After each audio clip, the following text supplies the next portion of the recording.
morning, boys and girls. So today's story is titled Martin Luther King Jr., Defender of the Dream. As a young African-American boy growing up in the South, Martin Luther King Jr. witnessed and experienced discrimination. Martin knew that it was unfair and it made him sad.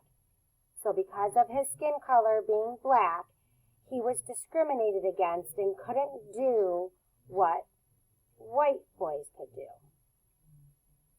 As a young boy, he could not have known that he would grow up to become one of the most famous and respected civil rights activists and leaders in American history. In his short life, he would challenge discrimination and change laws and attitudes.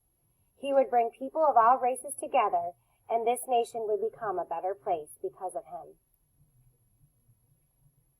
Martin was born in 1929 in Atlanta, Georgia.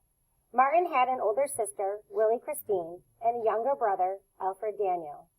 He lived in a loving home with his parents, his brother and sister, and his grandparents. Martin's father, Martin Luther King Sr., was the pastor of Ebenezer Baptist Church in Atlanta. Martin was a member of his father's church.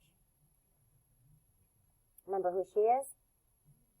Rosa Parks. Just like Rosa Parks, Jackie Robinson, and Mary Bethune, Martin was born during a time when African American people in the United States did not have equal rights. Segregation kept people apart and prevented African Americans from being full and equal members of the society, which is the community. Martin was a very bright boy. He began attending school when he was 5 years old. He was a student at Oglethorpe Elementary School. After elementary school, Martin attended Booker T. Washington High School in Atlanta. Because he was such a good student, Martin skipped 2 grades. At just 15 years of age, Martin became a student at Morehouse College. Wow, he went to college when he was 15 years old, friends. Students usually start college at age 17 or 18, so Martin was very young to be a college student. At first, Martin considered becoming a doctor or a lawyer, but he later changed his mind and decided to become a minister like his father and grandfather before him. Martin had not only gained a doctorate in Boston, he had also gained a wife, a beautiful young lady named Coretta Scott. Coretta had been studying music at the New England Conservatory in Boston. Upon receiving his doctorate, Martin and Coretta moved to Montgomery, Alabama, where he became the minister of the Dexter Avenue Baptist Church. Martin was now ready to begin the career he had prepared for. As a young teenager riding city buses in the South, Martin had experienced the same discrimination that Rosa Parks had experienced. African Americans had to sit at the back of the bus, and if the bus was full, the driver would ask a person of color to stand up so that a white person could sit down. Martin thought it was humiliating. And so, as well as being a pastor in Montgomery, Alabama, Martin decided that he would become a civil rights activist.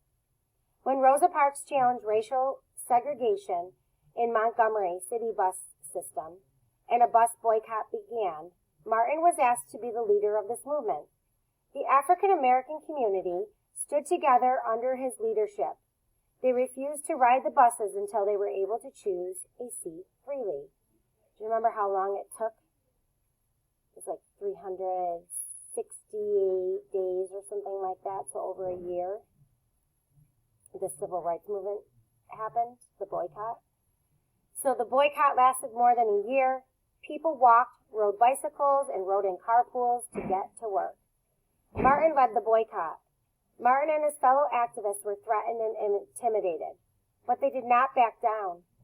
Finally, the United States Supreme Court, the most powerful court in the country, ruled that bus segregation was illegal and had to stop. At that moment, Martin became one of the most important people in the American civil rights movement. In fact, Martin became its leader. Martin was prepared to be the leader of the civil rights movement, even though he knew he was putting himself and his family in danger. There were many people who did not like the changes he and his fellow activists wanted. For his part, despite the dangers, he insisted that those involved in the civil rights movement remain peaceful and never use force. Martin believed that an organized, nonviolent movement that protested against inequality with thoughtful words, not fists and guns, would succeed. He greatly admired others who used nonviolence to protest. Martin and 60 other ministers and activists founded the Southern Christian Leadership Conference. This was an excellent way to organize members of African American churches throughout the country. They all worked together to try to bring about social changes that would improve the lives of all Americans.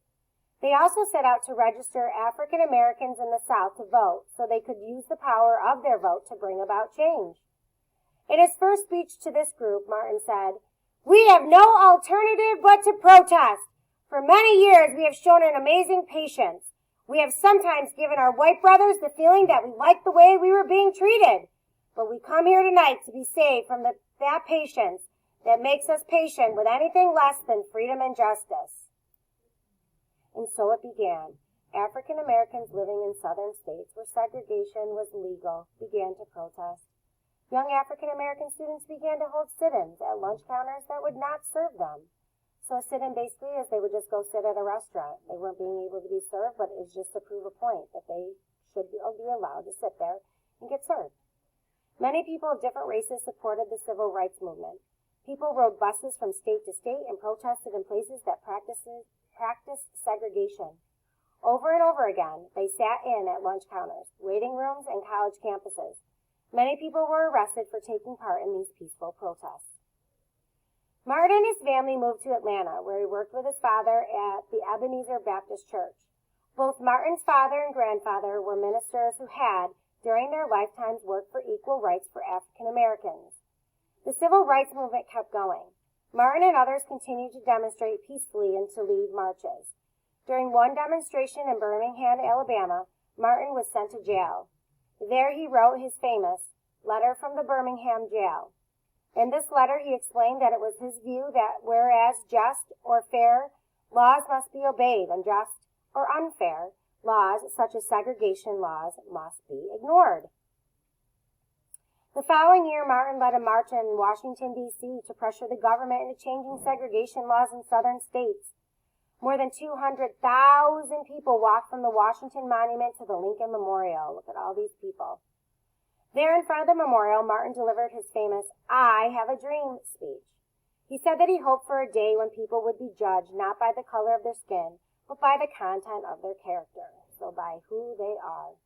Later, Martin was given one of the highest awards anyone can achieve, the Nobel Peace Prize.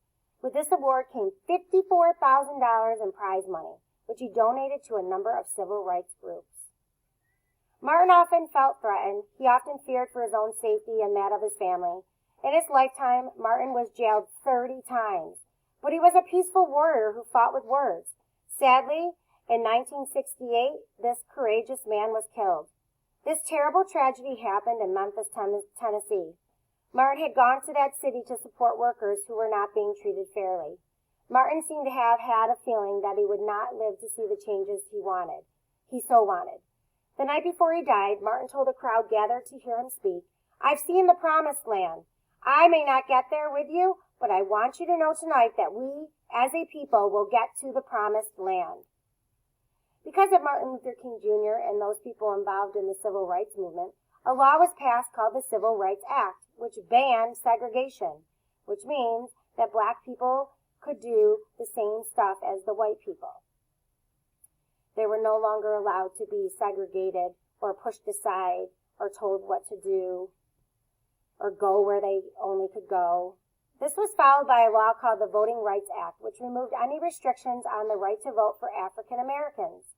Martin Luther King Jr. had led the way for a better, brighter future for all people. Almost 20 years after his death, the United States Congress decided the third Monday in January would become a federal holiday in Martin's honor.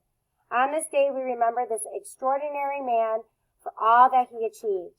This day is now celebrated as a national day of service where all people are encouraged to find ways to help others, just as Martin did during his life. There is also a monument not far from the Lincoln Memorial, from which Martin delivered his famous "I Have a Dream" speech. It opened to the public in August 2011. It is the first monument on the Mall to honor an African American. The young boy who experienced discrimination grew up to become a national hero. Don't forget to answer the question below this video. Have a great day. Bye.